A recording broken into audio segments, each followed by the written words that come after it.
Vida y obra de Viktor Frankl. Viktor Emil Frankl nació en Viena, Austria, el 26 de marzo de 1905, falleciendo el 2 de septiembre de 1997 con 92 años de edad. Viktor Frankl nació en el medio entre tres hermanos. Su padre era un político influyente para la época, llegando a ser ministro de Servicio Social. Su interés por el rol del significado del propósito se desarrolló posterior a empezar a tomar clases nocturnas de psicología aplicada en la escuela preparatoria como adolescente. Compartió cartas con Sigmund Freud, empezando todo cuando le pidió permiso para publicar una de sus investigaciones.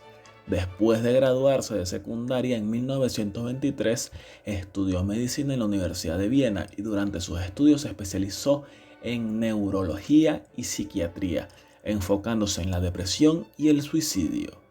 En 1924, el primer paper científico de Viktor Frankl se publicó en la Revista Internacional de Psicoanálisis y durante el mismo año fue el presidente del Partido Socialdemócrata de Austria, dentro del movimiento de los jóvenes estudiantes. Durante esta época, Frankl cuestionó el psicoanálisis freudiano y se unió al círculo de alumnos de Alfred Adler, publicando su segunda investigación titulada Psicoterapia, una visión global en la Revista Internacional de Psicología Individual. Eso fue en 1925. Como era costumbre en esta época, el tener tus propias ideas relacionadas con una ciencia tan joven como el estudio de la psicología humana significaba tener que romper tus relaciones con el círculo al cual pertenecías. A esto le pasó a Frankl, ya que fue expulsado del círculo de Adler cuando insistió que el significado de la fuerza que impulsa a los humanos era la motivación central, refiriéndose al logos, es decir, el propósito, lo que más tarde se transformaría en su propia teoría, la cual empezó a elaborar en 1926 con solo 21 años. Desde 1928 hasta 1930 organizó centros de acompañamiento para jóvenes debido a que le preocupaban los altos índices de suicidio entre adolescentes en aquella época. El programa fue patrocinado por la ciudad de Viena y era gratis para los estudiantes. Después de titularse como médico especializado en neurología y psiquiatría, ganó experiencia trabajando en el hospital psiquiátrico de Steinhof desde 1930 hasta 1938, que fue la época donde Austria fue anexada a la Alemania nazi. Por lo tanto, se limitó su capacidad de atender pacientes. En 1940 se unió al Hospital de Rothschild, el cual era el único hospital de Viena el cual aceptaba judíos en ese entonces. En 1942, solo 9 meses después del matrimonio de Viktor Frankl, su familia y él fueron enviados al campo de concentración de Theresienstadt. Su padre murió allí por desnutrición y neumonía en 1944, donde él y los miembros de su familia restantes fueron transportados a Auschwitz, donde su madre y hermano fueron asesinados en la infame cámara de gas.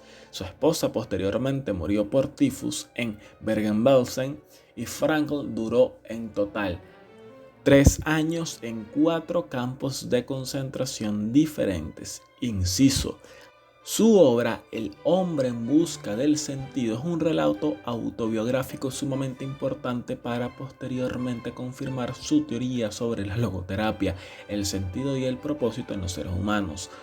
Porque desde el primer momento que ingresó en un campo de concentración, donde le mandaron a destruir los papeles en el cual tenía la totalidad de su obra construida, aquella parte de él que no solo era una idea, sino una extensión de sí mismo, algo ajeno que le otorgaba un sentido para seguir luchando, un propósito para posterior terminar su pesadilla en los campos de concentración, volver a reconstruir su obra. Además comenta cómo logró confirmar que los hombres que poseían un propósito más allá del inmediato, aquellos que a pesar de estar en la situación más adversa jamás imaginada, pero que se veían afuera siguiendo su legado, queriendo reencontrarse con su familia, siguiendo con sus investigaciones científicas, el reencontrarse con su esposa, Aquellos que encontraban un propósito dentro de ese infierno eran los prisioneros que no se rendían y dentro de todo lo malo lograban hacer lo posible para sobrevivir. Aquellos que debido a no tener un propósito más allá de ellos mismos y la propia saciedad de sus necesidades básicas en el momento, que se venían abajo por las circunstancias y no lograban ver aquella luz al final del túnel, eran los que usualmente no soportaban el tifus y morían enfermos, los que morían por desnutrición o los que se suicidaban. Aparte de ello, comenta aspectos de la humanidad entre los prisioneros y los guardias, como existían algunos prisioneros más malévolos que los guardias y algunos guardias con más alma que algunos prisioneros, diferenciando la existencia entre los hombres decentes y los hombres indecentes, y que a pesar de las circunstancias, si terminaste siendo un guardia nazi, si tu esencia era la de un hombre decente, lo ibas a seguir siendo, y que sin importar la circunstancia, terminaste siendo un prisionero, pero tu naturaleza era indecente, mala, egoísta o agresiva, pues lo ibas a seguir siendo. Hago este inciso porque leí la obra recientemente y ha sido mi libro favorito hasta el momento en mis 25 años de vida. Después de la guerra, se convirtió en el jefe del departamento de neurología del Hospital Policlínico de Viena y ofreció sus consultas privadas en su casa. Trabajó con pacientes hasta su retiro en 1970. En 1948, Viktor Frankl consiguió un doctorado en filosofía de la Universidad de Viena por su tesis El Dios inconsciente, la cual examina la relación entre la psicología y la religión y propone el uso del diálogo socrático, el discurso del autodescubrimiento, para que sus clientes se acerquen a su inconsciente espiritual. En 1955, Frankl fue condecorado con el profesorado de Neurología y Psiquiatría en la Universidad de Viena y como profesor visitante en Harvard. Eso fue en 1961, en la Universidad Metodista del Sur en 1966 y en la Universidad de Duquesne en 1972. Además, estas son algunas de las condecoraciones que recibió Frankl a lo largo de toda su vida. No las voy a leer porque son demasiadas, pero bueno, ahí las ven en la imagen. Por otra parte, entre sus obras encontramos Psicoterapia y Existencialismo, escritos selectos sobre logoterapia, la presencia ignorada de Dios, logoterapia y demás conceptos, ante el vacío existencial, hacia la humanización de la psicoterapia, en el principio era el sentido, reflexiones en torno al ser humano, el hombre doliente, fundamentos antropológicos de la psicoterapia, el hombre en busca del sentido último, el análisis existencial y la conciencia espiritual del ser humano, la idea psicológica del hombre, logoterapia y análisis existencial, y entre muchos otros, ya que llegó a publicar más de 20 libros, un poquito, ¿no? Efectivamente, como lo hemos notado, la vida de Viktor Frankl fue significativamente productiva. Escribió y publicó muchos artículos como libros. Fue un estudioso y también tuvo una experiencia de vida que nadie hubiese debido vivir nunca, y que a pesar de las circunstancias le sirvió para confirmar sus pensamientos relacionados a la motivación y el propósito humano. A pesar de ello, su obra más famosa, que es El hombre en búsqueda del sentido, al mismo tiempo es su obra más criticada, porque a pesar de ser un relato autobiográfico de un prisionero en un campo de concentración nazi, no es la experiencia que era el denominador común entre los prisioneros judíos. Es decir, se señala que Viktor Frankl, entre tanta desgracia, tuvo la fortuna de ser asignado a campos de trabajo y no de concentración. Y de hecho, él narra cómo escapó de la muerte en 2 oportunidades al evitar traslados que terminaron con la vida de aquellos que fueron trasladados, contrastando con la triste realidad que sufrió la gran mayoría de los judíos en los campos de concentración, cuyo destino sí terminó en el fin de sus vidas de forma injusta. Por lo tanto, Frankl expone una perspectiva sumamente específica y hasta cierto punto privilegiada dentro de la desgracia. Además, fue en su momento sumamente criticado por la comunidad judía de Viena. Dentro de la crítica se encuentra que Frankl nunca condenó colectivamente ni buscó perseguir al pueblo austriaco por su complicidad directa o indirecta con los nazis y los crímenes que estos cometieron. Pero ¿cómo juzgarlo cuando este hombre es el primero que describe en su obra que generalizar es un pecado? Para finalizar con el video, citaré a Frankl en diferentes fragmentos de su más famosa obra y que estas citas inviten a la reflexión y a la curiosidad de los que desean conocer más de su teoría a profundidad.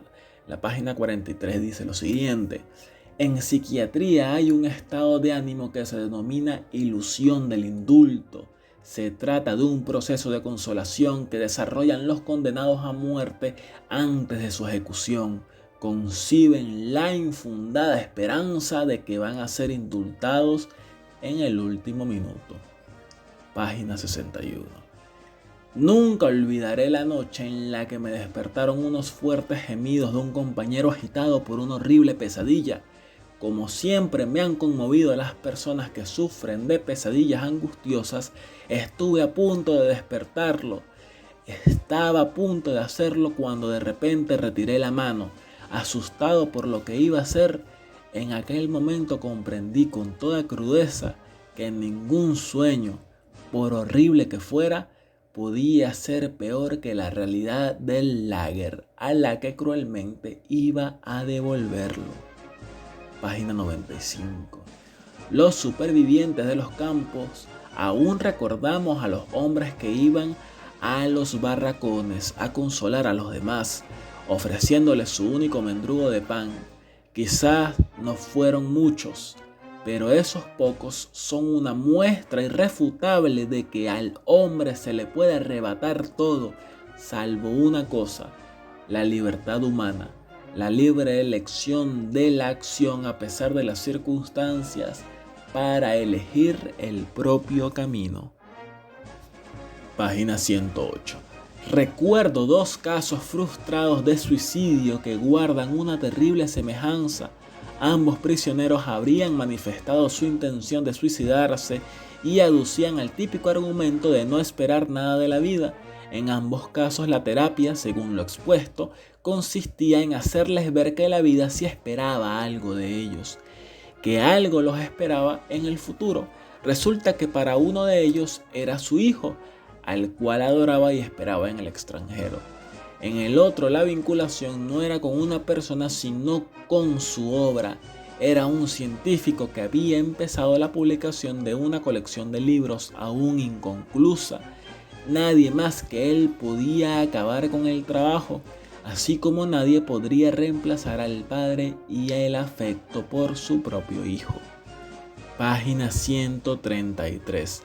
En mi caso, cuando fui internado en el campo de concentración, me confiscaron un manuscrito listo para su publicación.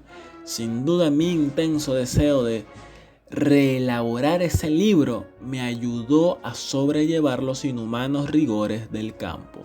Y en la misma página también expresa: lo que el hombre necesita no es vivir sin estrés, sino esforzarse por una meta que merezca la pena.